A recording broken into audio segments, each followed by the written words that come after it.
백없는 수덕사이의 밤은 깊은데 흐느끼는 여승의 외로운 그림자. 숙세에 맺은 사랑 잊을 길 없어 법당에 촛불 켜고 홀로 울 적에 아 수덕사의 쇠북이 운다. 한때 수덕사의 여승이란 노래가 세상을 풍미했다. 그래서 사람들은 충남 예산 수덕사엔 비구니 스님들만 사는 것으로 생각하기도 했다. 수덕사가 여성의 상징으로 떠오른 것은 우리나라 최초의 여성 시인이자 여성운동가인 김일엽이 수덕사로 출가한 이유였다. 김일엽은 조선 500년 동안 남자에 종속되어서만 존재 가치를 인정받았던 여자의 굴레를 벗어던진 신여성이었다. 그는 신여자라는 잡지를 통해 여자를 약자라고 없이 여기지 말라며 우리 여자도 이 세상의 당당한 인격자로 살아가자고 호소했다. 그는 또 신정조론과 자유연애론을 외쳤다. 구시대의 가치에 대한 정면 도전으로 당시만 해도 감히 제기하기 어려운 주장이었다. 이reb은 구한말 평남 용강군 삼화면에서 태어났다. 아버지는 기독교 목사였다. 신심이 돈독한 실천가로 성자와 같은 인격을 지닌 아버지 아래서 자랐다. 그러나 이reb에겐 생사를 고뇌할 수밖에 없게 한 죽음들이 기다리고 있었다. 어린 남동생의 죽음이 그 시작이었다. 이reb이 13살 때 어머니가 세상을 떠났고 어린 동생들이 모두 죽고 아버지도 그가 19살 때 하직했다. 이화 여전을 졸업한 엘리트였지만 천의 고아가 됐고 정막강산이었다. 당시만 해도 여성들은 신랑에 대해 제대로 알지도 못한 채 어른들이 맺어주는 대로 혼인하기 일쑤였다. 더구나 일렵에겐 그의 미래를 염려해주는 부모도 없었다.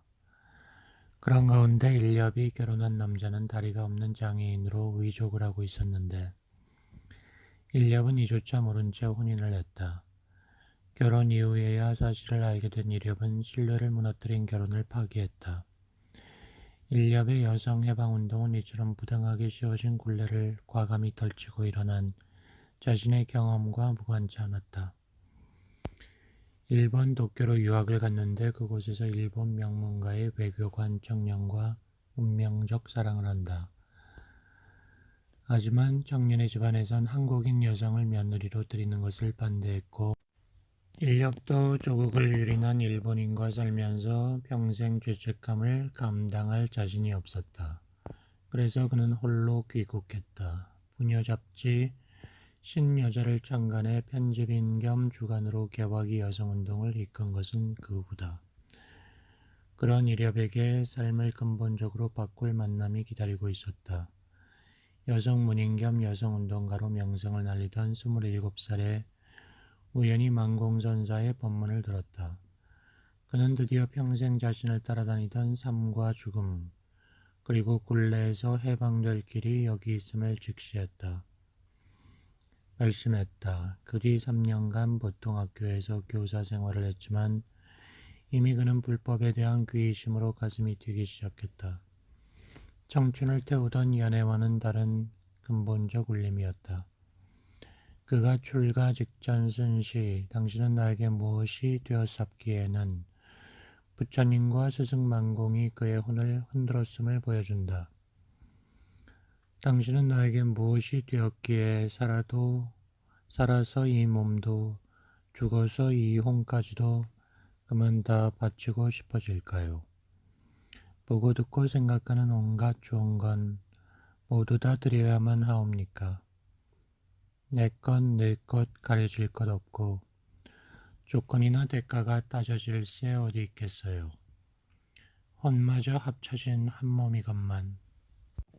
그래도 그지없이 아쉬움 그저 남아요. 당신은 나에게 무엇이 되었sap기에. 그는 드디어 만공을 찾아 나섰다. 만공은 금강산 마하연에 머무르고 있었다. 그가 마하연에 간 것은 32살 때였다. 세간의 여성 명사인 이렵을 만공도 모를 리 없었다. 그가 출가하겠다고 만공을 찾아온 것이다. 인간의 근본적 해방을 도모한다고 하지만 당시만 해도 여성은 귀머거리 3년 벙어리 3년이란 시집살이보다 더 모진 인욕을 감내할 수 없으면 출가할 엄두도 낼 수 없었다. 만공은 출가를 허용하기 전에 여성의 근기를 살폈다. 그날 밤이었다. 이력도 깊은 산사에서 처음 보내는 밤이었다. 해가 넘어가고 나면 산사엔 정막만이 감돈다. 전기도 없던 시절이다. 칠흑 같은 어두움 속에서 산짐승의 울음소리만 들렸다. 산사의 변소인 해우소는 요사체에서 멀리 떨어져 있었다. 한밤중 해우소에 다녀온 이렵은 자신이 자던 방이 어느 방인지 찾을 수 없었다. 어둠 속에서 이렵은 한참 기다렸지만 그렇게 밤을 새울 수 없어서 용기 내어 방문을 열어보았다. 근데 그 방은 비구 스님들의 방이었다.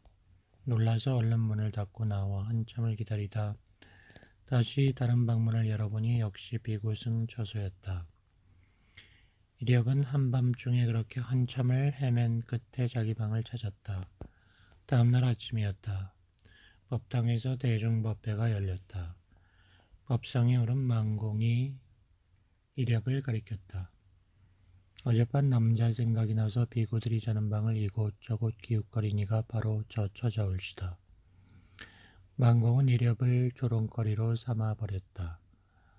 여성에겐 치명적이었다. 더구나 여색을 가장 경계해야 하는 도량에서 여색을 드러낸 꼴로 지목됐으니 출가란 틀린 것이었다. 대중들이 수군거리는 사이 만공은 슬그머니 이렵의 얼굴을 살폈다. 그런데 이렵의 얼굴엔 동요하는 기색이 없었다. 만공의 입가에 미소가 떠올랐다. 만공은 그렇게 시험을 거쳐 이렵의 사람됨을 간파한 뒤 출가를 허용했다. 세간에서 이렵의 행적 때문에 수덕사의 여승을 부르고 그의 삶을 그린 사랑을 사르다는 라는 연극을 내놓기도 했지만 출가 뒤 그의 삶은 세인들의 상상과는 전혀 달랐다. 첫째, 세세생생에 참선밖에 할 것이 없다. 둘째, 바른 스승을 여의지 않겠다. 셋째, 살아서 육체와는 남이 되겠다. 넷째, 남이 곧 나인 줄 알겠다. 다섯째, 제일 무서운 것이 허공인 줄 알겠다. 이렵은 만공의 유언에 따라 이 5가지를 수행의 나침반으로 삼았다. 그는 수행을 통해 여성도 뛰어넘고자 했다. 여성으로서 수행하자면 한 달에 한 번씩 찾아와 일주일 이상 피를 쏟아야 하는 생리가 장애가 되었다. 도교에서도 여성들이 도를 이루기 위해 생리가 끊기는 참적류용의 경지에 이르러야 한다는 말이 있다. 이미 폐경기를 맞아 생리가 멈춘 여성은 수행으로 생리가 다시 시작되게 한 뒤 더욱 강고한 수행 정진으로 생리가 끊겨야 한다고도 했다. 이렵은 견성함에 홍각이란 누각의 신장탱화의 지성으로 기도했다. 생리로 인해 수행에 장애가 있으니 이제 그치도록 해달라는 것이었다. 그 기도가 끝나고 나서 생리 현상이 멈췄다. 이처럼 저절히 수행하며 육을 명벌리했던 이렵이기에 수덕사의 여승의 가사는 가당치 않은 것이었다. 세속에서 지내던 습기에 집적인 그 생각을 다 소멸시키는 공부를 하는 중이 세상에 남긴 애인을 못 잊고 생각하여 마음의 노래가 눈물로 스며 나온다면 자신은 벌써 중으로서 타락했음을 직감하고 눈물진 가사 장삼을 벗어 거룩한 승의를 욕됨이 없게 해야 한다. 이런 노래를 감명 깊게 듣는 사람이 많다는 것은 나를 회복하는 공부가 무엇인지 알지 못하는 대중이 많다는 증명이니 슬픈 일이다. 이렵은 수덕사의 여승을 듣고서는 이렇게 말했다. 이렵의 정진력은 누구도 당하기 어려웠다. 수덕사 주지를 거쳐 조계종 총무원장을 지내다가 열반한 법장 스님도 견성함 입승직을 맡아서 30년을 한 번도 산문을 나가지 않고 장좌 불화를 지키시는 등 보통 성객으로는 흉내내기 어려운 대용맹 정진력을 보여주었다고 회고했다.